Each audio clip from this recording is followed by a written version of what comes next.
Dear students, आज हम the Mughal empire का पार्ट 3 पढ़ने जा रहे हैं। इसमें हम पढ़ेंगे, ये पेज नंबर 50 पे है। इसमें हम पढ़ेंगे मुगल ट्रेडिशंस ऑफ सक्सेशन। तो सबसे पहले हमें पता होना चाहिए, मुगल्स तो हमें पता ही है, ट्रेडिशंस ऑफ सक्सेशन का क्या मीनिंग होता है। तो ट्रेडिशंस ऑफ सक्सेशन का मीनिंग है हु बिकेम किंग, कि राजा कौन बनेगा। तो जो ये मुगल्स थे ये बिलीव नहीं करते थे प्राइमोजेनेचर पे। अब प्राइमोजेनेचर क्या है? प्राइमोजेनेचर वो है जिसमें जो एल्डर सन होता है फैमिली का, वही फादर की प्रॉपर्टी को रिसीव करता है। जो जैसे कि अगर किसी के 4 बेटे हैं तो उसमें से बड़े बेटे का ही सिर्फ हक होता था फादर की प्रॉपर्टी पे। तो मुगल्स जो थे वो इस बात को एक्सेप्ट नहीं करते थे कि सिर्फ बड़े बेटे का ही अधिकार हो प्रॉपर्टी पे, जबकि जो मुगल्स थे वो बिलीव करते थे कॉपर सेनरी इनहेरिटेंस में। कॉपर सेनरी इनहेरिटेंस का मतलब होता था कि जो प्रॉपर्टी है वो इक्वली डिवाइड होगी। जैसे 4 बेटे अगर हैं तो उन चारों में बराबर का हिस्सा दिया जाएगा प्रॉपर्टी का उनको। तो मुगल्स इस चीज़ पे बिलीव करते थे। उसके बाद बताया गया है कि मुगल्स के रिलेशन कैसे थे रूलर्स के साथ। तो ये जो आपने वो टेबल जो पढ़ा पीछे कल जो मैंने बताया था आपको, उस टेबल में हमने देखा कि इनकी कितनी लड़ाइयाँ हुई, कितनों में इन्होंने जीता और कितनों में ये खुद डिफीट हुए उनसे। तो अब जो मुगल्स थे ये ऐसा नहीं करते थे कि अगर ये डिफीट हो गए हैं तो उनकी पूरी की पूरी ज़मीन ले लें। ये उन्हें ह्यूमिलेट नहीं करते थे। यहाँ पे ह्यूमिलेट का मीनिंग है परेशान करना। तो ये जिनको हराते थे उनको परेशान नहीं करते थे।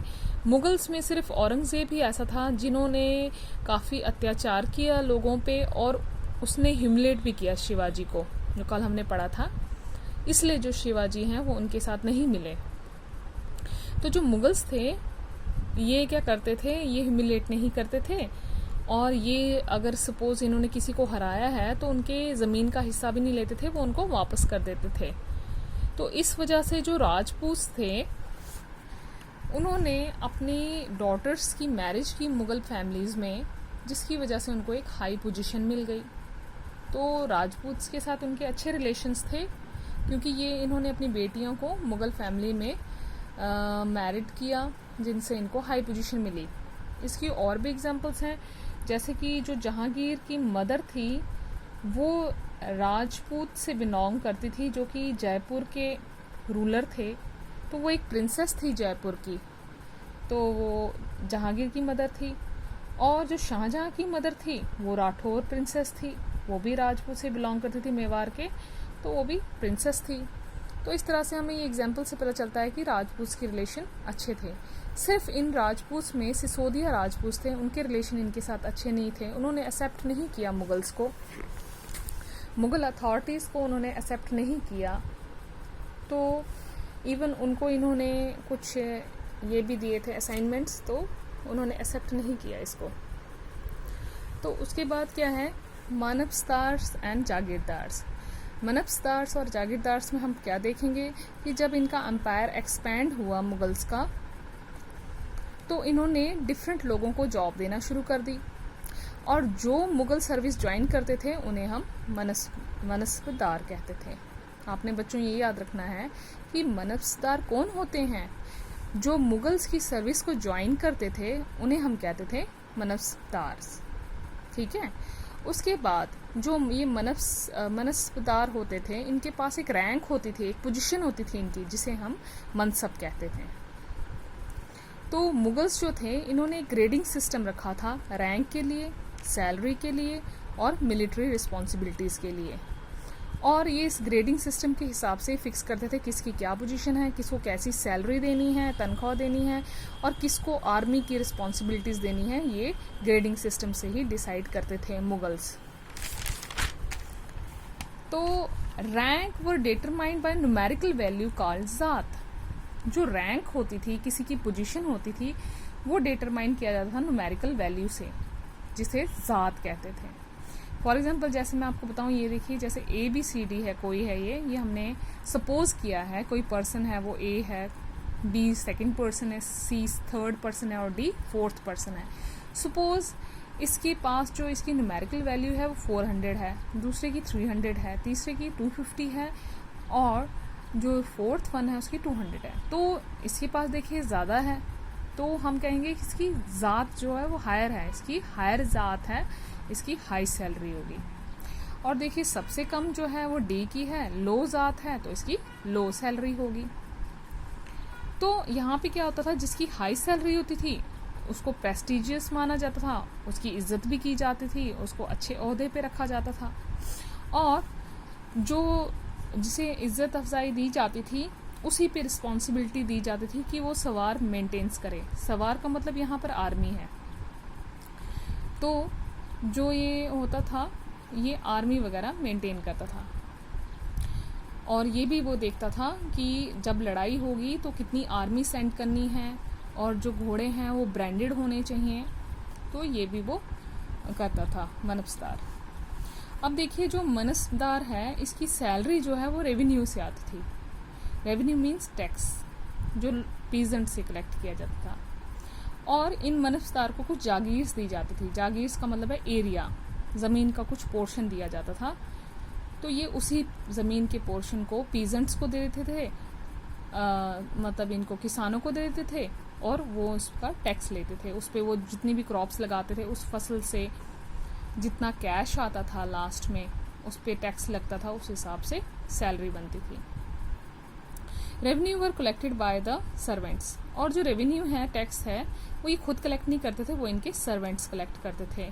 इनके जो सर्वेंट होते थे, काम करने वाले होते थे, वो कलेक्ट करते थे।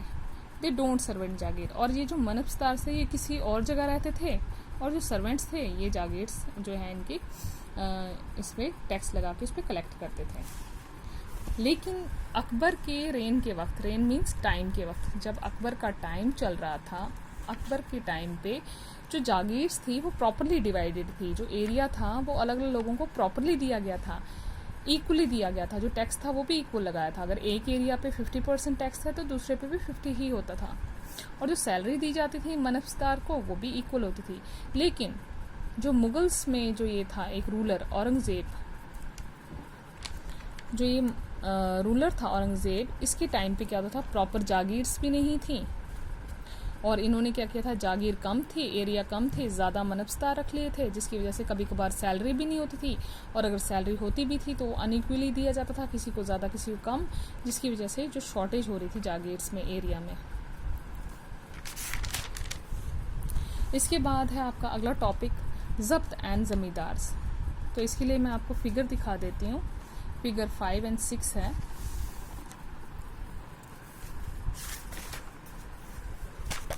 ये आपकी बुक पे है, पेज नंबर 52 पे।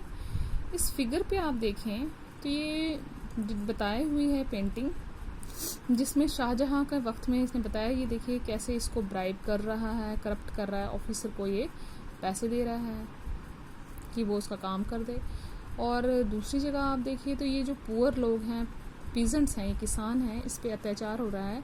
एक टैक्स कलेक्टर, टैक्स कलेक्ट वाला जो है वो इसको पनिश कर रहा है, सजा दे रहा है कि ये टैक्स क्यों नहीं पे कर रहे हैं। तो इन फिगर्स को आपने देखा तो इनमें आप पता चल गया आपको कि कैसे ये टैक्स कलेक्ट करते थे। तो जो टैक्स कलेक्ट किए जाते थे वो हेड के ज़रिए कलेक्ट किए जाते थे। जो हेडमैन होता था पूरे विलेज का, वो पीजेंट से टैक्स लेता था, और उस वक्त जो भी टैक्स कलेक्टर है उन सबको ज़मींदार कहा जाता था, हेड को भी ज़मींदार ही कहा जाता था। और यहाँ पर एक वर्ड है टोडरमल, ये अकबर के रेवेन्यू मिनिस्टर को नाम दिया गया था। जो अकबर के टाइम पे इनका रेवेन्यू मिनिस्टर होता था, टैक्स कलेक्टर था, उसे टोडरमल कहा जाता था। इसने क्या किया था, 10 ईयर का पीरियड इसे दिया जाता था ताकि ये प्रॉपरली देखा जाए कि क्रॉप की, फसल की पैदावार कैसी हो रही है। उसके लिए जो हर प्रोविंस था, हर इलाके को डिवाइड किया जाता था, हर इलाके पे अलग अलग क्रॉप्स उगाए जाते थे, उन पे प्रॉपरली टैक्स फिक्स किया जाता था कि इस क्रॉप पे कितना टैक्स लगेगा। तो इस तरह का प्रॉपर सिस्टम जिसमें प्रॉपरली इलाके को डिवाइड किया जाता है, वहाँ पे अलग सर्वेंट रखा जाता है टैक्स कलेक्टर के लिए, और प्रॉपरली देखा जाता है कि हाँ भाई कलेक्ट जितना आपने फिक्स किया टैक्स क्या उतना ही पे किया जा रहा है, कितनी यील्ड हो रही है, पैदावार कितनी हो रही है, और टैक्स कैसा बराबर। जब प्रॉपरली ये सारा काम किया जाता है, जो प्रॉपरली रेवेन्यू सिस्टम होते हैं उसे हम जब्त कहते हैं। प्रॉपरली रेवेन्यू सिस्टम को हम जब्त कहते थे उस वक्त। तो ये जो प्रॉपर सिस्टम है कलेक्शन ऑफ टैक्स का, उसे ज़ब्त कहा जाता था, बट इट इज़ नॉट। लेकिन ये गुजरात और बंगाल में पॉसिबल नहीं हो पाया ज़ब्त, क्योंकि वहाँ पे पीजेंट्स जो थे उन्होंने रिवोल्ट कर दिया था ज़मींदार्स के ख़िलाफ़। उनके पास ज़्यादा पैसे आ गए थे, उन्होंने रिवोल्ट किया, उन्होंने उसके ख़िलाफ़ आवाज़ उठाई और वो खुद ज़मींदार बन गए। तो इसलिए गुजरात और बंगाल में ये पॉलिसी ज़ब्त की नहीं चल पाई। तो इसके आगे पार्ट 4 में आपको कल पढ़ाऊँगी।